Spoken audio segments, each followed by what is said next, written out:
été déclenché dans la matinée du 28 mars par téléphone, équipage d'alerte constitué de 2 plongeurs dans l'équipe plongeur. Le commandant de bord nous a appelé pour nous dire qu'il y avait un déclenchement. Dans les premiers temps, on ne sait pas trop sur quoi on part. En tant que leader sur la manip plongeur, j'ai pris les informations auprès du commandant de bord qui m'a indiqué qu'on partait sur des inondations. Première info, c'était un bus en difficulté avec un certain nombre de personnel à l'intérieur. Les pilotes étaient en train de faire des vols de contrôle. Sur son retour de vol, il voit en fait des gens dans le besoin au niveau d'un oued qui s'était gorgé d'eau à la suite d'intempéries.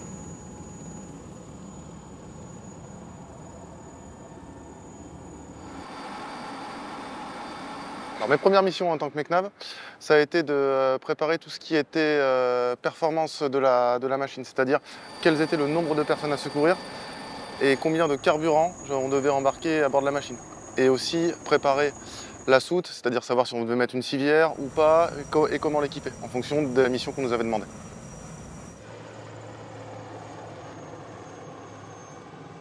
Dans les phases de recherche, on a pu voir qu'il y avait un groupe de personnel qui était regroupé dans un tas d'acacias et qui était en mauvaise posture.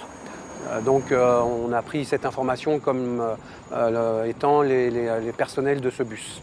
En fait, comme tout était bloqué à Djibouti à cause des intempéries, il y avait beaucoup de secours qui étaient déjà présents sur des axes routiers principaux. Et on a juste trouvé une zone qui paraissait tout à fait propre à l'atterrissage pour les déposer.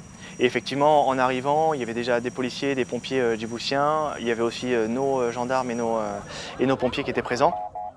Pour mes hommes, ça a été d'abord de sécuriser la zone de posée de l'hélicoptère, de Puma, et d'aider à la récupération des victimes transportées par le Puma et mises dans les ambulances djiboutiennes pour aller sur les hôpitaux. Ma mission à moi, ça a été de faire la coordination entre les autorités djiboutiennes et les autorités françaises pour l'utilisation de l'hélicoptère.